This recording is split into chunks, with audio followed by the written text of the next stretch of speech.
Hi, everyone. Welcome to the Northern Kentucky Spotlight Podcast presented by CVG. I'm your host, Sarah Brookbank. Today on the podcast, we are joined by Jen Barnett of Hub+Weber Architects. She talks about their upcoming projects and the work that they have been doing around Northern Kentucky, as well as how they are building an engaging company culture. There is no NKY at Work segment this week because Nancy Spivey has been out at the ACCE Foundation Fellowship for Economic Mobility. We're excited to hear about all of the knowledge she is bringing back. Thank you to our podcast sponsors, CVG, our title sponsor, C-Crew Consulting, our digital sponsor, and our episode sponsor, Haran. We are still seeking speakers for the upcoming Women's Initiative 2023 Regional Summit. Taking place on Thursday, November 2nd, presentations should be tied to the event's overarching theme of mentorship and networking. Applications are due on Tuesday, July 18th.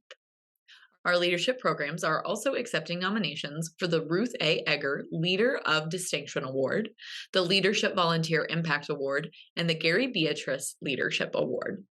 Nominations are open to Encounter NKY, Leadership NKY, and Regional Youth Leadership Alumni. The nomination deadline for these three awards is also Tuesday, July 18th.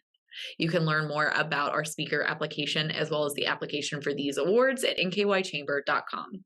Now, let's go meet our members of the week, hear from our sponsors, and I'll be back with Jen. CVG Airport is the lowest fare airport in the tri-state region with 54 nonstop flights and direct international service to 7 destinations, including Paris, France, and now home to both DHL's and Amazon's global cargo hubs. The airport is furthering its position as leader in aviation and is deeply committed to being an economic driver for the community. You can learn more and start your next adventure at cvgairport.com. Ranking on Google Search and Maps is easy to understand, but hard to do. It requires constant effort and attention, uploading new photos, responding to Google reviews, writing weekly posts, and checking suggested updates. Google listing optimization takes experience and time, and there are no shortcuts. C-Crew gives your Google My Business account the steady, consistent attention it needs to be effective, optimizing, updating, and expanding critical content every single week. From local retail stores to large regional networks, C-Crew generates content, establishes benchmarks, and creates dramatic, measurable increases in engagement. So what can C-Crew do for your business?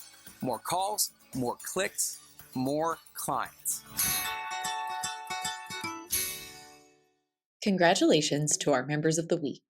You can learn more about these businesses by following the Northern Kentucky Chamber on social media, where we will highlight one of these businesses each day. Now, let's meet our members of the week. Interactive College of Technology is an accredited college that offers education in HVAC, business information systems, accounting, medical office administration, and more. Thrive Empowerment Center offers practical, female-led, trauma-informed, educational, and therapeutic programming in a supportive space. Lyons Magnus is passionate about their customers and proudly possesses more than 150 years of experience in the food and beverage manufacturing industry. Carpetland Carpet One is a locally owned full-service flooring showroom located in Erlanger that offers a large selection of carpet, hardwood, vinyl, and more. Post Glover is the world's leading power resistor manufacturer. Power resistors keep people and property safe by stopping processes and minimizing electrical ground faults. Hi, everyone. Welcome to the podcast. This morning we are joined with Jen Barnett, who's the office manager for Hub+Weber. Jen, thanks for joining us. Absolutely. I'm very excited to be here today. Yes. So tell us about Hub+Weber. So Hub+Weber was started in 1973 by Bill Hub, and he hired his very first full-time employee in 74, who's Gene Weber, is the Hub+Weber in the name, and with the caveat of, I don't know how much work I can give you. I don't know how long I can keep you employed, but we're going to try and make it work. And so 50 years later, we're still here, and we're having a great time doing it. Yeah, you guys are an architecture firm. Yeah. But you guys do so much more. I know on your website it says you're not just renderings. You work with your clients to solve a lot of crazy problems. So tell us about the work you guys do and how you work with your clients to solve problems. Sure. We are very well known for historic rehabs. We've touched pretty much every historic building in Covington at this point. But we also do new builds from the ground up. We just finished the Kimba Credit Union headquarters in Westchester, which is the largest project we've ever done. But when we say that we're not just renderings and construction documents, we actually listen to the clients. We listen to what they need, what they don't need, what's working for them, what's not working for them. And people say a lot of things that they don't realize they're saying if you pay attention, right? So we pay attention to their problem holistically so that we can make sure that we come up with the best solution for them. I'm not sure if it was Bill or Jean. One of them has this saying that we always still say: every project is a balance of needs and budget, and to get the ideal solution, you have to balance both. Right. And so that's our goal, is to listen and make sure that we are balancing the budget and the needs so that we can get the best project for our clients. Yeah, and you mentioned that you guys have touched like nearly every historic building in Covington. Obviously, you guys are so involved in Covington. What is really, why are you guys so interested in this historic preservation and the revitalization of the region? So, like I said, we've been doing this for a while now. Bill Hub was a very big person in the Covington culture. He was out 8 days a week. I know that's impossible, but 8 days a week he was out networking and grinding and making sure that, Covington was being put back together better than we found it, right? And so that mantle sort of got handed off to Jim. He was the head of Renaissance Covington for a while, and he got, started in on the revitalization of downtown Covington with a lot of Renaissance Covington projects, the Mad Lot, the Christmas pop-ups, Art Off Pike, all of these big events to draw people to the core and say, hey, look what could be here, right? And so some of our major projects in the downtown area are the original Hotel Covington, right? Braxton's Rooftop Bar, the Bradford Building, Boone Block, Covington Yard. We have, touched every one of those buildings. We have a giant Sanborn map in our office that has pins on all the buildings we've touched. It's amazing. But we are really interested in making the community that we love better. Jim has handed the mantle off to me, and now I am doing all of these community engagement things and networking and nonprofit work. So we come by it really naturally. We're very passionate about the community. Yeah, you mentioned that you are working with Keep Covington Beautiful. That's one of your projects that you do outside of your office, which is wonderful and very important work. Yes, it is. They do fantastic work. They have a board of, I think it's 9 now. They're all volunteers. It's a working board. They put in blood, sweat, and tears for the community also. So they are a really great group of people. Yeah, that is awesome. And going back to Hub+Weber, one of the things that you guys have been doing recently is the IRS site, the former IRS site. That is something that I, back when I was a reporter, was like, what is going to go on there? It's a big hot topic in the greater Cincinnati area. So tell us a little bit about Hub+Weber's vision for this project and what you guys have been doing. Sure. It's in our backyard. So we're very, very passionate about what's going on there. We just actually put out a blog on our website that discusses the historic importance of the site, what it was before it was the IRS site, and what the makeup of the community down there was. I think our vision is to try and return it to what it used to be, a lot of mixed use and a lot of things that people need so that they can walk to places and they're not so reliant on the car or automobile transportation. We have already done some work with KZF and the City of Covington to put together renderings and virtual fly-throughs of what could be there, which are also on our website and Facebook and Instagram. It's a fantastic viewpoint. If you haven't seen them, you should check them out. But the city also put out 4 RFQs, requests for qualifications, for developers to propose plans to put stuff there. And we are working to be part of one of the teams to, put development back where it should be. We have been here a long time, and I think it would be really cool if Covington's oldest architecture firm was able to put something back that will outlast us all. Yeah. Like a legacy building for the city, for the community, and just, be a really nice addition to the fabric that is already there. Yeah, it is such an incredible space, especially now that it's fully raised. It's crazy to think that there's just one building and a big parking lot there, and it could be anything. And I've seen the renderings that you guys have up on your website. And like you said, just beautiful, really neat, cool stuff. Yeah.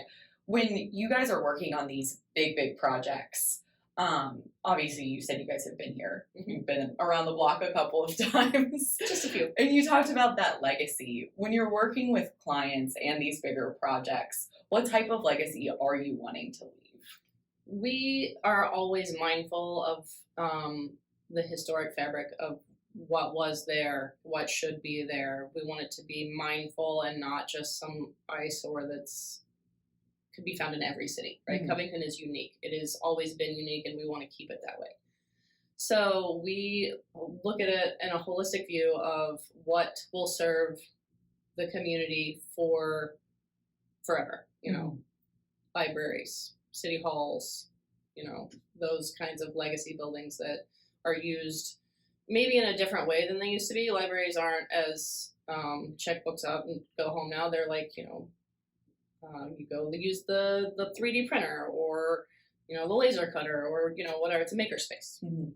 So we're hoping that those kinds of spaces will continue to grow and evolve throughout time and will not need a lot of maintenance. Yeah, and you guys are in a historic building yourselves. Yes, we are in the Holt train station, which is a great building. It's got great ceilings and a lot of character and history.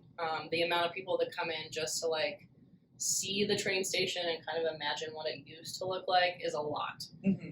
And we've had a couple of people over the past couple of years come in and be all like, oh, I used to work on the train, or my dad used to work on the train. Can I, just walk around one more time or whatever. It's very moving for sure. And you recently spoke at one of our HR panels about employee engagement strategies. I did. So at Hub+Weber, what are you guys doing that you think other businesses in the region can be doing? We like to make meaningful connections with our employees, and that's what we talked about at the employee engagement event. Molly with Gravity and I had a really great time working together. She was fantastic. But we think that making those meaningful connections with our employees and making sure that they feel valued will help their longevity at Hub+Weber. Something like 75% of people will leave a good benefits job to go to a different job with a better management culture, values, those kinds of things that they feel personally tied to. So if we can make sure that our employees feel like they are valued and that they're emotionally connected to our mission and vision and values, then they will stick around longer. Yeah. So we do things like board game night. Every 6 weeks, we order in food, play board games together. We go out for drinks together. We have flexible working hours, unlimited sick time. So we're just trying to make sure that everybody feels like they're supported to do what they need to do to maintain their work-life balance so that they're not going to suffer from burnout. Burnout is real, and it's scary, and it's terrible because you see really great employees that are just done. Mm-hmm. And so we were working really hard to combat that and make sure that that is not the office culture that we have at Hub+Weber. Yeah, that is very cool. And you guys must do great work because it seems like you guys always have a good time. We always have a good time. Yes. But Jen, thank you for your time today. And before I let you go, is there anything else you'd like to share about Hub+Weber and your all's work? No, not really. We've been here 50 years. We have a lot of repeat clients. We have a lot of new clients, but we always make sure that we're developing strong client bonds so that they continue to come back to us. We want to make sure that we connect with the community and our clients and those kinds of things to make sure that those bonds are real, make meaningful connections outside as well as inside. Right. Well, Jen, thanks again for being on the podcast. I appreciate it. Absolutely. Thank you for having me. Hi, I'm Shannon Schumacher, Account Executive, Kentucky Market Leader. At Haran, we champion bold innovation to help employers and individuals thrive. As an industry thought leader, we explore new horizons in healthcare, benefits, employee engagement, and wellness. We work harder to deliver all the strategic benefits, planning, and execution you expect from a true partner. And we do it with laser focus on your short and long-term outcomes to help manage your benefits while improving your employee experience.